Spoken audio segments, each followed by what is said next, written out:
The opening of school is right around the corner, but now you're afraid the excitement of the new year might quickly evolve into the same academic struggle that you saw last year. Some of you might be ready to ask the school to evaluate your child, but you don't have a clue what to expect. Well, you'll definitely want to listen to this podcast. Well, hello, everyone. My name is Tracy Young, OG Tutor Extraordinaire, founder of theliteracykeys.com, and most importantly, mom of a dyslexic daughter. Welcome to my podcast, where you'll discover ways to unlock your child's reading potential. I'll share tips, strategies, and war stories that have happened along the way, because everyone deserves to be able to read. So let's get started. Today, we're going to pull back the curtain on the IEP meeting. We're going to walk through it together, step by step, so you can go from feeling nervous to feeling prepared. We'll take you from feeling anxious to feeling empowered. Let's face it, no one at the school really explains the process in detail. They've been through it hundreds, if not thousands of times, and they don't realize that you're new at this.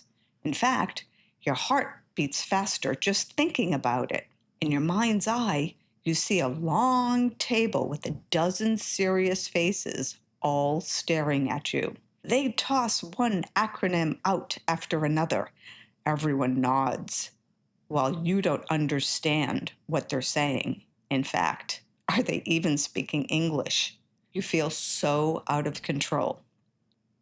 Welcome to your first IEP meeting. Let's make up a theoretical situation and walk you through the entire process in order to help you understand and know what to expect. Let's pretend you have a child. I'll call her Georgina. I like the name. She's in the 4th grade. She's a talented, precocious child who draws anything and everything that she sees. She's social and a pretty happy kid. But when it's time to read, a wall goes up, and she will do anything and everything to avoid it. Stomach problems, her head hurts, any excuse to avoid reading. Part of the issue stems from a change that happens around the 3rd grade in schools. They go from learning to read to reading to learn. Students are expected to have mastered decoding in the younger kindergarten through 2nd grade, and now they need to obtain information by reading. Science books, multi-step math problems, library, you name the subject. They all depend on reading. And for Georgina, the letters seem to move on the page. She misreads words, guesses at them, then becomes frustrated. School just isn't fun anymore. As for mom, you see it every day. It's a deep parental instinct that says, my child is brilliant, or close to it, but something is getting in the way, and I need to find out what it is. Hopefully, some of this sounds familiar. So you, the parent, initiate the process to have your child evaluated. And you do this by writing an email to the school's principal and the director of special education. You can copy your child's teacher to keep them in the loop. All you have to do is simply state your child's name, her grade, and that you're concerned about their progress in school. You can mention the areas of concern like reading fluency, spelling, but you need to state the magic words. I am requesting a comprehensive psychoeducational evaluation to determine if my child has a learning disability and is in need of special education services. Let me repeat the magical words. I am requesting a comprehensive psychoeducational evaluation to determine if my child has a learning disability and is in need of special education services. Before you hit send, include, please confirm receipt of this email. And that way they can't say, oh, well, we never got it. Why is that important? Because that written correspondence is the first step towards the IEP meeting. It creates a paper trail and starts a legal timeline. The school is now required to respond. They must complete their evaluations and schedule a meeting of the Committee on Special Education to discuss the results. This is also known as a CSE meeting. See, I told you there are a lot of acronyms. You're going to hear quite a few acronyms throughout this process. I call it EduSpeak because it's a language unto itself. The school might tell you that they can't evaluate quite yet because your child needs to go through the school's multi-tiered system. If they say that, let me share a secret with you. They aren't giving you the full story. You, as a parent, can request a comprehensive evaluation at any point. Let me repeat that, at any point. And you don't have to wait for your child to go through Tier 2 and Tier 3. That's the law. But the school sometimes hopes that you don't know that. So once the evaluations are started, you receive a date and a time for this CSE meeting, right? This is the initial meeting to determine if your child qualifies for services. Before you panic and start envisioning that long table with everyone staring at you, let me mention that you don't need to attend the meeting by yourself. In fact, I highly recommend that you bring someone. Bring a partner, a trusted friend, even a professional advocate. They will help you take notes and be a second set of ears. Even the most level-headed of parents is going to lose it at some point in the meeting. And having a buddy at the meeting helps make the process less daunting. Did I really hear that? Yes, you did. Your buddy or partner can say. So now let's talk about who's sitting at the meeting, because I think the more information that you know, the better prepared you are. The people that are at the meeting, think of them as part of Georgina's team with you as the most important member. After all, you're the expert on Georgina. You see a part of her that the school team never sees. You know her strengths, her frustrations, her history. You are the keeper of her story, and your opinions can't be dismissed by the school.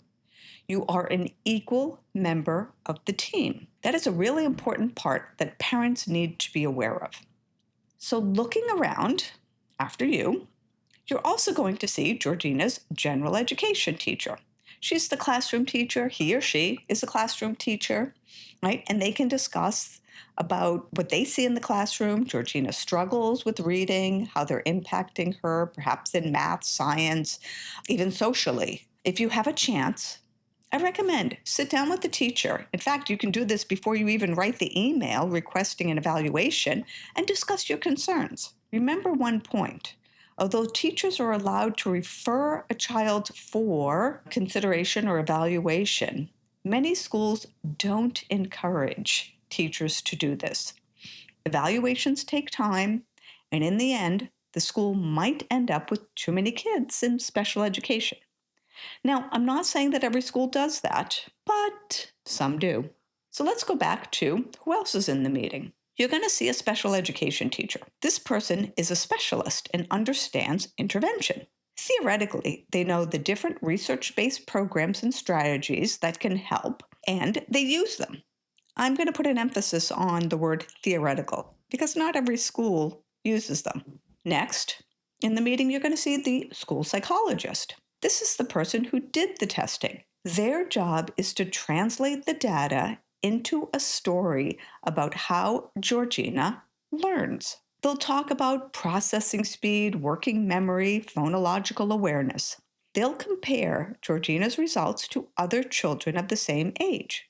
This is called normative results and is really important in determining if a child qualifies for services or not. You want to do some reading on standard deviations because that is something that they're going to throw out continuously in the meeting. Oh, well, it's 2 standard deviations, or no, it's 1 standard deviation. So you need to really understand what they're talking about. I highly recommend the book From Emotions to Advocacy by Wright's Law, and that's WRIGHT''S.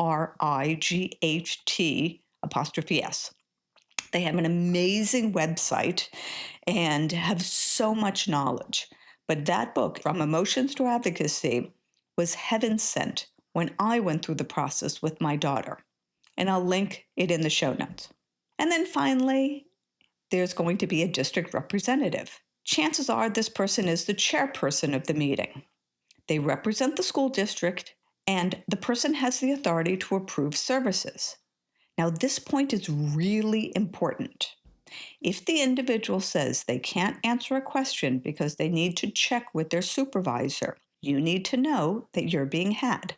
By law, the chairperson of the meeting has to have the authority to make a decision.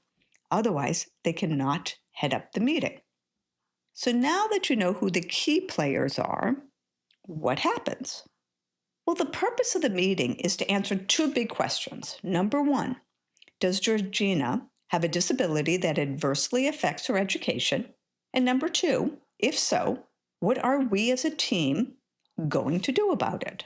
As with most meetings, it'll start with introductions. From there, it generally moves to the school psychologist reviewing the evaluations. They'll talk about scores, percentiles, standard deviations, see that dreaded word. They're trying to create a story about your daughter or about Georgina through the data.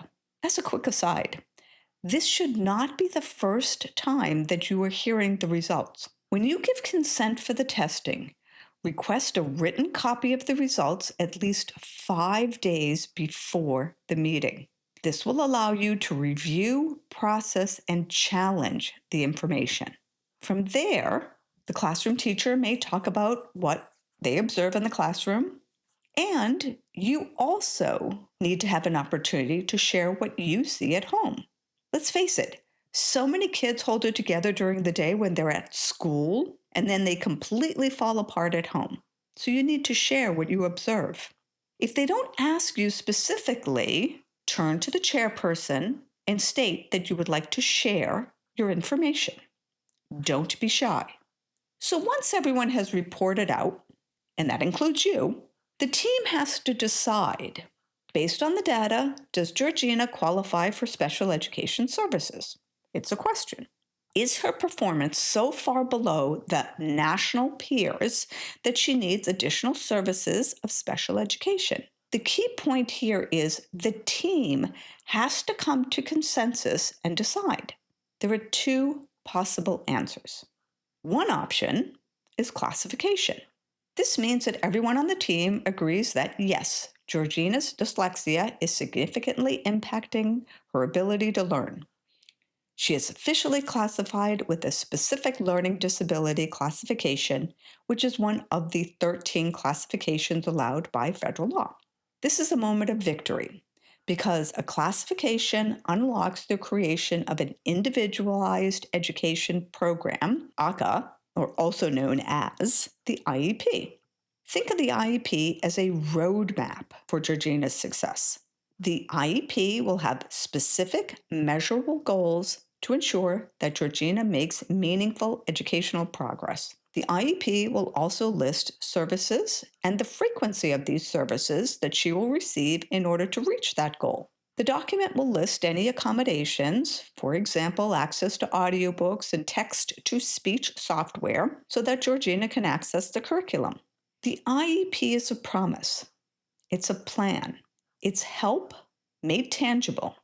More importantly, it's also a legal contract between you and the school.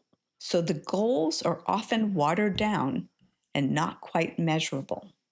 Be aware that as a parent, you'll be asked to sign the IEP. Remember, it's a contract. Before you sign anything, you need to know that you have the right to review the document before signing it. And in fact, you can even schedule a separate meeting to review the document prior to signing. I'll talk about the actual IEP on another podcast and share what a good one looks like, because many schools do not write good IEPs. So that was the one option in which Georgina was classified and granted services. But what if it goes the other way? What if the team says, we see her struggles, but her scores aren't low enough to qualify for an IEP? First, at that point, you need to take a deep breath And your first question should be, okay, if she doesn't qualify for an IEP, she still needs support. Let's discuss a 504 plan. Do we need to convene the 504 committee? Let me explain that a 504 plan is for students with disabilities who don't require specialized instruction, but they still need accommodations to access their education. A 504 can still provide critical elements like extra time on test, audiobooks, the use of keyboard for written assignments, not having spelling count when grading. And in fact, most dyslexic students qualify for a 504 plan because in 2009, the federal government expanded the definition of a qualifying disability that substantially limits a major life activity to include reading. And a 504, one of the key determining factors is, does the individual have a qualifying disability that substantially limits a major life activity? We talked about two options. What happens is the third, right? So what happens if they say, Georgina doesn't qualify for anything, but don't worry, we'll put her into this multi-tiered system. She'll be fine. And you as a parent disagree because your gut is telling you they are minimizing the severity of the issue. She is not going to grow out of it. Remember, you are part of the team and there are still options. If you completely disagree with what the school has decided, all you need to do is clearly and calmly state, I understand the school's position, but I disagree with the evaluation results and would like that noted in the meeting minutes. That sentence is your power. I disagree. Saying that is your right under federal law. When you say those magic words, you can then formally request, you'll have to put it in writing, an independent educational evaluation, an IEE, at the public's expense. We talked about that option at the last episode, so make sure that you listen to that episode. So whether you walk out of that room with an IEP for your child, a 504 plan, or knowing that you're going to request an IEE, you're walking out with the plan. Thank you very much, and until next week. Well, that's a wrap. Thank you for listening to the Literacy Keys podcast. Follow us on social media, and most importantly, tell a friend. See you next week.